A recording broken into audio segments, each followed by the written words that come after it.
All right, what is going on, everybody? Welcome back to another day of SaberSim's DFS office hours. It is Monday, April 3rd of 2023 here, kicking off our first show of the week. For those of you who are new here, welcome. My name is Andrew. I'm one of the coaches over here at SaberSim. It's a show where we go over how to use the SaberSim app, answer any and all DFS-related questions that come in live in the YouTube chat or in the office hours channel in our Discord server. If you're not in our Discord, there's a link in the description below to get joined up. Highly recommend it. As always, a lot of good DFS conversation happening over in the channels each and every day. And if you are new to SaberSim, welcome. We do this show Monday through Friday, 2 p.m. Eastern, talking DFS strategy, talking about the app, ask any questions you want, do my best to get you a thoughtful response. Or if I cannot, I will reach into my resources over on the team and get back to you with a good response. But that being said, looking ahead here, going to get the app pulled up. It looks like we had a 2-game MLB slate actually should be locking in about like 7 or 8 minutes here. So if you had entries to that, make sure you get your entries in. Multiple turbo slates, main slate, night slate. So ton of MLB DFS to play here. Looks like over on the NBA side, we have a 13-game Monday slate. So still going strong here. It looks like projections aren't up yet. Projections should be up soon. And then over in the NHL side, we got a 3-game NHL main slate. So a lot of DFS action coming at you today. Looking ahead to the week, it is Masters week for golf. So one of the most fun times to play golf DFS. Augusta is a great course and an awesome tournament overall. So it should be a lot of fun to play some PGA this week. But that being said, we do have a couple questions to get us going. If anybody has any questions on their mind, now is always a great time to get them in. But looks like our first question came in from Kevlar87 here. Question says, I know the sample size is small, but what type of results should I be seeing from MLB DFS? I follow Jordan's Bankroll Management framework and lineup building strategies, but I'm currently down about 60% of my total buy-ins so far. Still have plenty of my bankroll left, as I've only been playing 5% each day, but just curious what typical outcomes should I expect to see. For reference, I play 130 lineups per slate. 30 are 1 to 3 max, and 100 are 22 150 max. Thanks. So it looks like JDS Dog jumped in here. JDS Dog is a member of the community who I've seen likes to run a lot of simulations, especially like on like a bankroll level. He's posted some really good stuff on his Twitter. He does a lot of data science stuff. So if you're interested in like learning some more about that, his Twitter could be a good place to follow and keep up with some of the sims that he does. But he responded, said variance in large field DFS is far worse than most realize. You could play a full season 150 maxing NBA/MLB main slates with an expected 5% ROI and still have about a 40% chance of being negative on the year, assuming 30K entries in a contest. So basically what he's trying to say here is basically that, your results and your win in loss, or your wins and losses over a season, are also on like a spectrum, or also on like you have a range of outcomes for that. And basically in his simulations, some of the things that he's found is like, hey, if we take a player who has an average expectation of being a winning player, that player can still have losing seasons. And that is how variant DFS is overall as a game. If you're looking for like a visualization of this, Jordan did a video. It's been a little bit now, but I think this video still holds true, and it's still a really good video to watch. If you go over to our YouTube channel, type in variance in the search bar here, and then we have this video, what does variance after 100 slates look like for a winning player? So basically he did this small demo here in a Google sheet and assumed that a player was twice as good as everybody else, and then ran like, I guess you'd call it a simulation, right? Ran simulations for that player over different seasons, and sometimes they had a huge season and sometimes they even lost, right? So that is just a visualization of what JDS Dog is talking about. But we're less than a week into the MLB season here. Wouldn't be feeling too bad about it. Wouldn't be super discouraged up to this point. I would say that it's great to hear that you're talking about exercising bankroll management. I would also piggyback on that and make sure that you are also exercising contest selection. Or just trying to pick the best contest to play is also really important for anybody who hasn't heard. We have partnered with Owner's Box. They are a smaller DFS site, and we are doing a promotion for MLB where if you sign up for Owner's Box, use code SABER or SaberSim, what will happen is we will track your entry fees, and for different entry fees reached, you will get different like prizes almost. Or so let's say that you sign up for Owner's Box with SaberSim, you get up to $3,500 in entry. This is cumulative, so it could take you 1 month, it could take you 3 months, it could take you a year. Whenever you get to that marker, you're going to get 1 free month of SaberSim Standard, or you could you could wait and then get to Pro Pro subscription, and then you could even wait and get a prop plan subscription. And then great news is that once you reach it, it starts over, and then you get to start over again. And then this is there's no limit to the amount of credit you can earn here. So I've been playing on Owner's Box since opening day and every day since. The contests are overlaying. Depending, some contests might get to like the rake threshold, some might not get to the rake threshold and then still overlay like a couple percentage points. So I think Owner's Box is a great place to be putting your DFS action early in the season while the contests are overlaying, while other like major competitors of ours are not having a lot of players play on those sites. So the contests are softer. We lay it all out here in this page. It's sabersim.com/ownersbox-promo. It is a good opportunity, especially early in the season, to take advantage of. But I would just say hang in there and keep grinding it out. All right, next question here from Neil. Neil said, has there been any adjustments to the model to account for the increase in stolen bases, or still waiting for more data? Mostly just wondering if this might be a spot to make some manual adjustments. So really good question here. We are making, I would say we're being aggressive with some of like the stolen base data that's coming out and some of the stolen base adjustments here. Our models have like Will's talked about it a lot with decay rate optimizations and how much to weight recent data versus older data versus career data and things like that.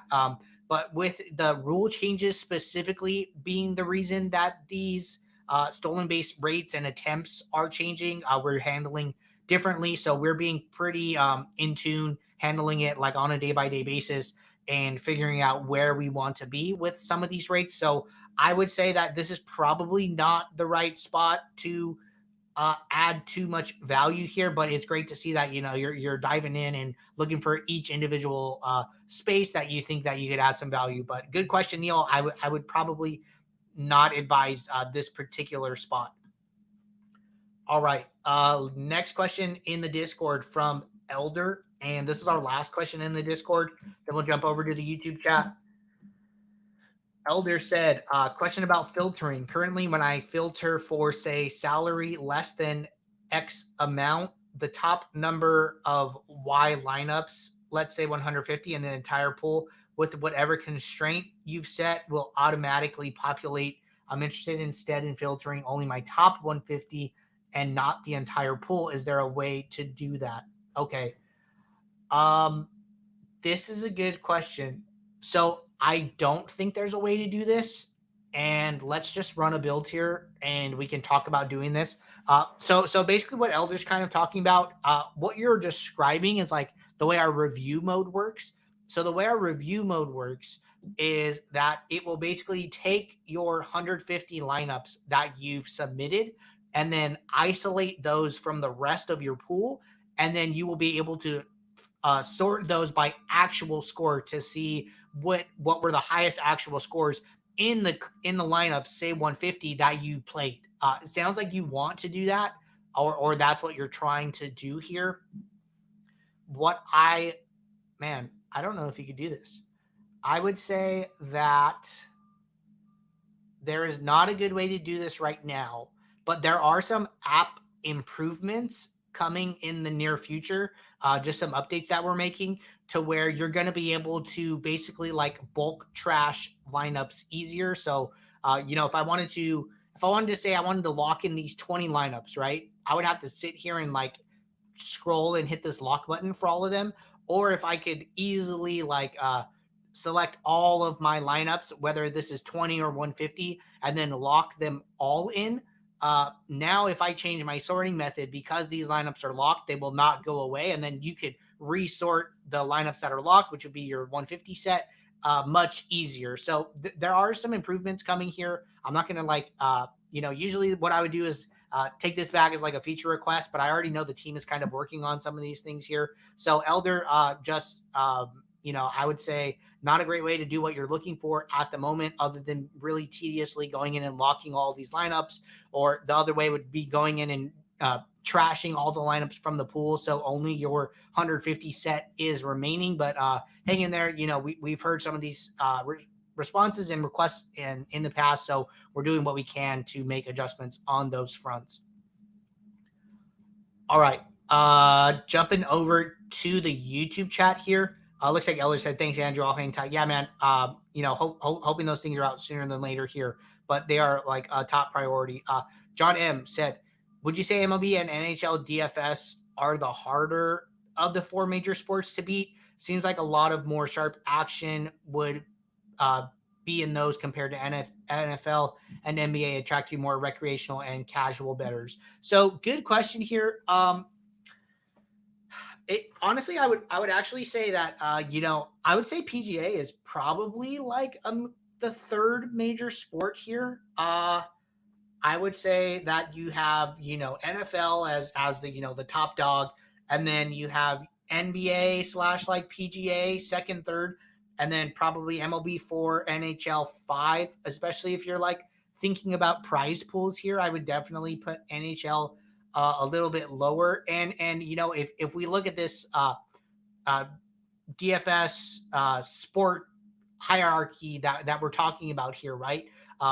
The most popular sports are where the most casual money is going to be, right? And then the more kind of specialty the sport gets, you're getting some more grinders, right? So like NHL can be pretty hard to beat, right? You're going to have a lot of guys who play NHL DFS. That is their thing. That is what they focus on. And so NHL for sure can be sharp. I think MLB, I would say that, you do get some casual money, especially like the first couple months here. I think once you get into like the dog days of MLB, July, August, September, like only the real grinders are left. And I think MLB is a lot more beatable in like the first half of the season, probably from like April to June. And then it gets a lot tougher down the stretch there. But I think that, you're onto something here. The bigger DFS sports are just naturally going to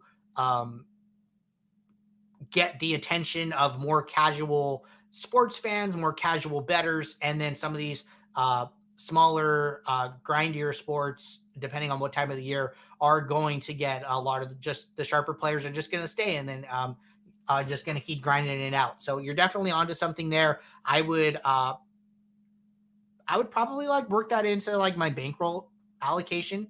If I were to think about it, it's like, okay, I'm okay going a little harder on MLB. If you're following our DFS profit plan and you're playing 2.5 to 5% of your bankroll a day across, the range of contests that we suggest between, entry limits, I would be kind of pushing the higher side earlier in the season and then scaling that down as the season goes on. So just something to think about when determining, how you want to approach a season on a macro scale, on a micro scale, and figure out your plan of attack for the MLB season overall.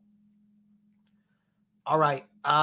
Marcus said, ready to crack that 1 million in PGA. Good luck. I will be out there in the PGA streets battling it out against you. Ryan said, will there be any update for bullpen modeling in coming weeks to improve showdown accuracy? So I would say yes. I believe that, our bullpen model, or I don't know what to call it, our predicted pitcher model is pretty good.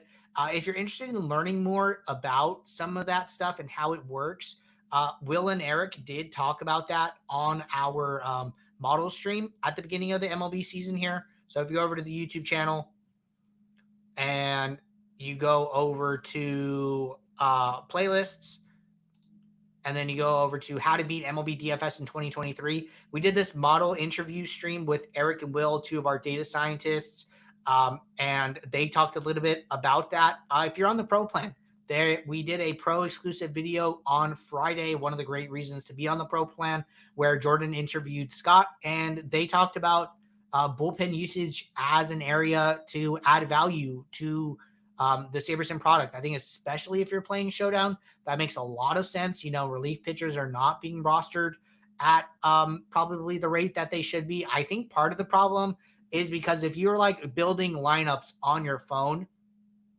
they only show probable pitchers, and then they only show like batters that are in the starting lineup. You have to toggle that off to see relief pitchers. So I think by the way that the apps are designed, you're not even seeing them. So a lot of people are just completely excluding them from their player pool, not by their own design, or at least that's how it was when I had dabbled with it, I believe, in the playoffs last season. Haven't played any Showdown, but I do know that that is like a app feature that is normal, or that I've seen in the past there.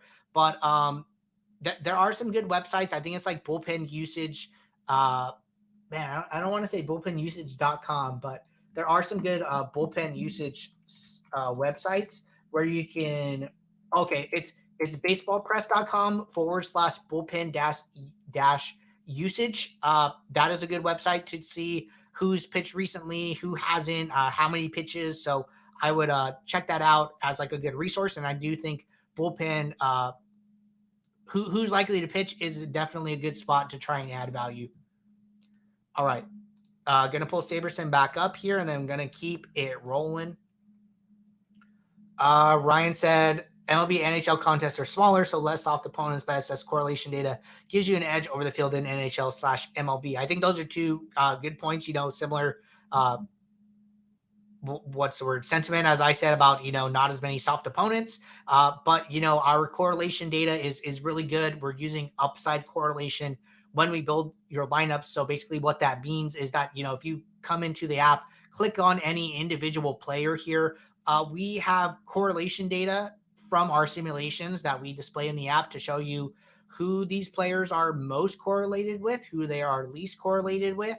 And then when we go to build your lineups, our correlation slider is obviously very high here. But aside from just using correlation data, we want to zone in on the correlations that players have at their top range of outcomes. So for instance, let's pick a batter here like Aaron Judge. We don't really care how correlated to the other batters Aaron Judge does when he has his, bottom 25th percentile outcomes. We really care who is Aaron Judge most correlated with in his top range of outcomes. His 95th percentiles, his 99th percentiles, even his 85ths. So we call it upside correlation when we are valuing the correlation of players when we build your lineups. We are focusing on their upside outcomes, and then specifically taking the correlations from those instances there. So we do a great job with correlation. One of the great benefits of simming out these games, we get to understand that data. We get to utilize that data when building your lineups. All right. Question from Daniel Martinez.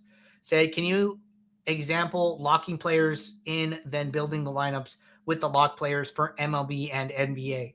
Yeah, sure. So you can do this two ways. Let's say that, I'm building 3 lineups for today's main slate, and I just think that George Kirby, or let's say let's say Charlie Morton. Charlie Morton, is our lowest owned player from like our top like 5 pitchers here, and I just want to make sure that I'm getting to Charlie Morton. What you can do is you can just hit this lock button here, and then that is going to highlight the player green. And then when we go to build your lineups, let's say we're just building 3 lineups. I'm going to build just like 100 here to make this go faster. What we are going to do is that we are going to make sure that Charlie Morton is in every single lineup in your pool, and we will make sure that he's also in 100% of the lineups in your number of lineups, which is obviously different from your pool here. So one thing to note is that when doing this like aggressive approach, it will take the builder longer to build your lineups here. So you can see it going a lot slower than if this restriction was not on. It is just like an extra factor that can be a little more challenging to work into your process here. But what we're going to see is that Charlie Morton is in all of our lineups here, and then he will be in 100% of the pool lineup. So that's like the most blunt way to do it. Another way that you could experiment with this is like just boosting his projection. This is going to be a lot more sim friendly here. So like, let's say that, you like Charlie Morton, you think he's going to do good. Maybe you just change his projection to something closer to like his 85th percentile here. And then this should help the builder to run faster and just go through its normal processes, not as slow. So this is like a little more of a sim friendly way of locking in a player, so to speak, but we should basically get the same outcome here, just because we have increased his projection by so much. So still going a little slow, might have to do a Control Shift R. That's just like a hard reset here, but at this rate, he's going to be highly exposed, but we are essentially not locking him in at that point. So that's like the only difference from not being so blunt about it here. And I'm just going to builder's going a little slow, going to do a Control Shift R, or if you're on Mac, you can do Command Shift R. That's just going to basically update the app here and make sure that you are up to date and give it a good once over, clear the cache, all that good stuff. All right, RS said, should I change a team's projection if I want to get them in my stacks more, or just play with min and max exposures? When it comes to stacking, I meant change their team run total. I would personally lean toward changing their team run total. So what you do when you move an individual player, the way we did Charlie Morton, let's say we did a 10% increase here. What we're doing is that we are taking his range of outcomes, and then we are just shifting the distribution 10 points here. So for every time that Charlie Morton used to get 5 points, he now gets 15. For every time he would get 35 points, he now gets 45 points. So we are just shifting his distribution, but this only affects him. Since we are doing a player adjustment here, it only has an effect on him specifically here. But let's say that we want to go and we want to get to more Charlie Morton by adjusting St. Louis's run total. So let's say that we think that he is just going to pitch really well. So we want to capture that on like a game level. And so I'm going to lower the St. Louis run total to 1 here. So what ultimately happens when we do this is, from our sim database, what we do is what the run totals that you see are the mean run totals across all of our sims. So say we have 5,000 sims for this game. This is the mean score that those teams scored across the sims. Let's say we want to lower the score for one team. What we do is we start basically getting rid of all of the or of some of the sims where that team scores high. So all the sims where St. Louis gets, 15 runs, 10 runs, we start shaving those sims off of our effective pool of sims that we can pull from until the new team mean total is this new value that you've set here.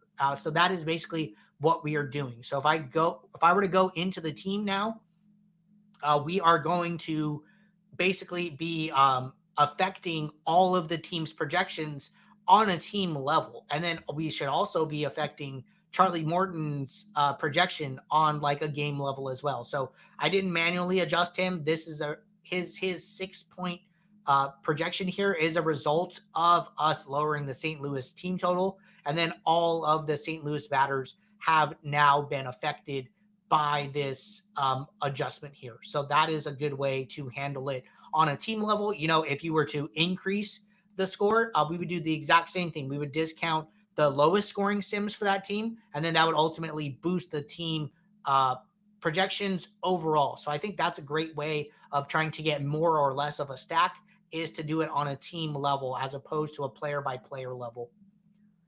And then RS said, perfect, thanks. Yep, happy to explain that a little bit. And then AJ had a question here, said, piggybacking on that, I understand why increasing a team's run projection increases pitcher projections as it increases winning odds, but why does it also boost opposing batters? So let's go in here. Let's see what's going on. So it seems like it has some effect on some players. It's kind of quite unclear. What I would say is that, when we are discounting some of the highest scoring sims for St. Louis, Atlanta batters are also in those sims. So what you are seeing is just some effect in one direction or another here. So it looks like in the sims that we are excluding, Albies now does on average a little bit better. But this is still really, really small, right? This is a 0.06 point projection difference here, which is like 0.1%. So really small here. And then we're seeing really small decreases for some of these players, for some of the batters on Atlanta. I think that these changes are like really minute and not super relevant here, but interesting to see what effect that has on the sims overall, right? So I think what happens is, like, we have these super high scoring games where maybe both teams are going back and forth, and then those kind of start to get discounted. Not really sure exactly why this happens, but it seems kind of random. All right. That is our last question in the YouTube chat. So we're all caught up with questions in both the YouTube chat and the Discord. If anybody has any last questions, I would get those in now. But good luck to you guys. If you guys are playing the early showdown, or like the early 2-game slate. One thing I did want to mention, just going into MLB season, I do like to bring this point up. If you're playing on DK, they have 5 slates. Usually all of these contests or all of these slates have good contests that can be worked into the DFS profit plan that are under the threshold that sharp players can play. For instance, they had a $4.20 max for the 2-game early slate where the prize pool was under 25K. So the guidelines for DK are, the sharpest players, which is defined by like lifetime winnings of like over $1 million, I believe, cannot play contests under $3, or they cannot play contests under $5 where the prize pool is less than 25,000. So they had like a $4.20 max that was like 10K prize pool. They have $1.20 maxes. They have 25-cent 20 maxes. There are a lot of good contests across all of these slates, and I would encourage users to, if they're just playing the main slate, and then they play all the contests under $3, still have some bankroll left, go and look at the night slate. Go and look at these turbo slates. Spread out your allocation across slates before moving up in stakes to some of those sharper contests where the best players have the ability to play those as well. So that's just something I want to encourage you guys early in the season. Five different slates here to play, to get action down on. So look at all of them. Do not ignore them in the app. All right. Kyle said, is there a rule you can use to ensure that when stacking that you have at least every team paired together at least once in your build? Say you're running 150 4x3s or 4x4 stacks. I want to pair everything. So there's not a good way to do this that I can think of. It sounds like you want to be really spread out. You want to be really diverse here. So the first thing I would do is increase my mini uniques. Probably max it out. I would just increase this as high as it can until I run out of lineups here. I think this 11-10 build was a full pool. No, it wasn't. Okay, so what you can do here is, okay, we cannot do it here. Okay, so you can do this in the home screen. So if you go to the home screen and then you go to team stacks, you should see this little drop down here. So what this arrow does is it allows you to control team stack combinations. So if I want to look at, my Philly with San Diego stacks, if I want to force Philly with Arizona stacks, I could control what teams are stacked in combination with one another. And then I could do that for every team on the slate.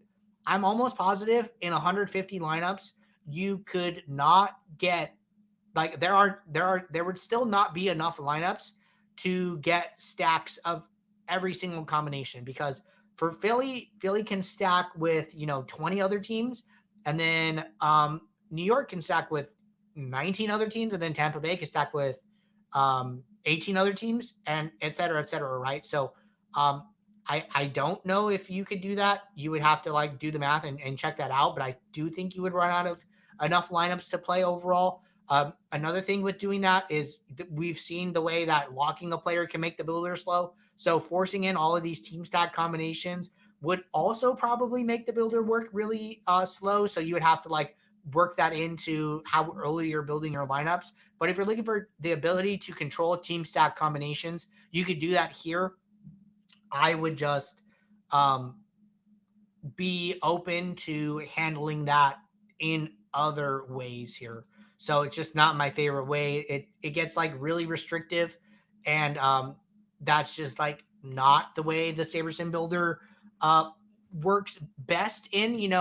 We're trying to let the builder do most of the work and then add some value on top of that. I just don't love that approach overall. I would mostly try and do something with mini neeks and let mini neeks handle it from there.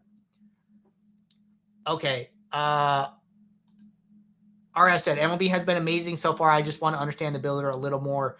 Took 8th in the 4-seamer. Congrats. It does get, once you get into the top 0.1% of a contest, it does get a little variant. So, those times that, you should be trying to maximize the amount of times you can get into the top 0.1% and then let it kind of work itself out from there. So glad to hear that you are having some early season success. For those of you who are not, keep learning, keep asking questions, keep exercising your bankroll management, and those times will come. But SaberSim is a great tool for MLB DFS overall.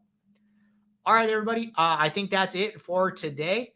We'll be right back tomorrow for our Tuesday show, 2 p.m. Eastern, right here on the YouTube channel. We're also streaming on Twitter now. And, I would say make sure that you guys are playing over on Owner's Box, taking advantage of that free SaberSim credit, taking advantage of some of that overlay and some of those good softer contests for the time being. So until tomorrow, take care, good luck, and I will see you. Bye.